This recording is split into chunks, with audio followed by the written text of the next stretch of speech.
도와줘 세무사. 안녕하세요, 상속세톡 세무사입니다. 자, 오늘은 궁금하신 점이 조부가 손자녀한테 현금을 증여할 때 아버지를 거쳐서 이체한 경우에 증여세라고 해주셨네요. 안녕하세요. 할아버지가 손자녀에게 2천만 원을 증여해주고 싶었는데 손자녀가 통장에 입금 한도가 있어서 우선 아빠한테 2천만 원을 이체하였습니다. 그런 다음 아빠가 자녀에게 그 2천만 원을 이체할 경우에 증여세는 부과되지 않을까 궁금합니다. 현재 할아버지 병세가 좋지 않아 상속 증여 문제가 발생하지 않을까 싶은데요. 아니면 아빠가 할아버지로 받은 2천만 원을 다시 할아버지에게 반환하고 할아버지가 손자녀 통장으로 직접 이체해도 괜찮은 걸까요? 반환하는 그 과정에서 또 다른 세금 이슈가 없을지 궁금합니다. 자, 이렇게 질문 주셨는데요.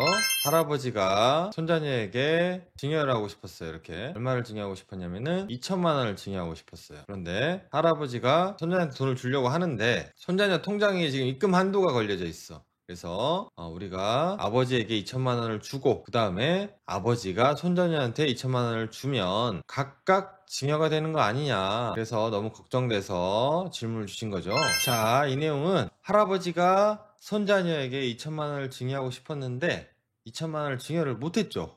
왜요? 손자녀 통장에 입금 한도가 있어. 근데 할아버지는 위독하신 상황이야. 그래서 아버지에게 2천만 원을 이체하고 동시에 아버지는 손자녀에게 2천만 원을 이체했다. 그럼 이거 뭐가 되죠? 증여예요? 아니에요? 이거는 증여가 아닙니다. 우리가 2천만 원 이체하고 동시에 또 2천만 원 이체하면 금전에 해당해서 우리가 2천만 원씩 각각 증여한 게 아니냐, 이렇게 볼 수 있는 거 아니에요? 라고 할 수 있지만 2천만 원씩 각각 증여를 한 걸로 볼 수가 없죠? 같은 돈이잖아.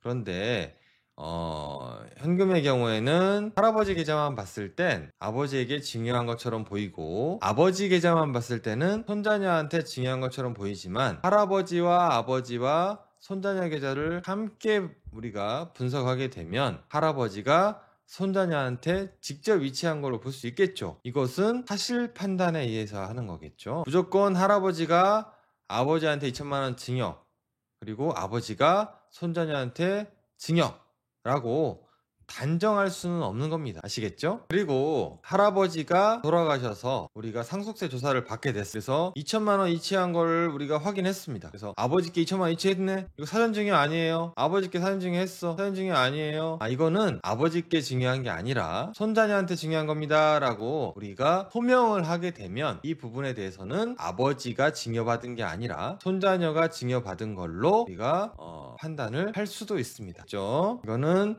세무조사 받을 때 그때 상황에 따라서 달라질 수 있고 계좌 내역이라든가 증빙 내용을 확인했을 때 우리가 정확한 판단을 할 수 있겠죠. 그리고 상속세 세무조사를 받으면 할아버지 계좌를 100% 본다 안 본다? 본다. 상속세 세무조사잖아요. 세무조사. 세무조사라는 것은 계좌 내역을 확인한다는 의미죠. 그래서 계좌 내역을 확인하니까 할아버지가 아버지한테 사전 증여한 거다라고 일단 이렇게 먼저 세무공무원이 제시를 하겠죠. 그리고 우리는 아버지가 받은 게 아니고 손자녀가 받은 거예요 라고 소명을 하면 되는 것입니다. 소명을 하면 되는 것입니다. 그러면 손자녀가 증여세 신고하고 마무리하면 되겠죠. 만약에 증여세 신고를 안 했다면 상속세 세무조사 과정에서 증여 결정을 하게 됩니다. 그리고 미성년자의 경우에는 2천만 원까지 증여세가 없으니까 따로 증여세는 나오지 않겠지만 할아버지께서 상속세 신고할 때 세금을 납부를 하셨다면 이 사전증여가 포함이 안 됐을 때 추가로 과세가 되겠죠. 그래서 이러한 부분을 방지하기 위해서 항상 증여를 받으면 증여세를 신고하는 것이 좋습니다. 그렇다고 모든 것을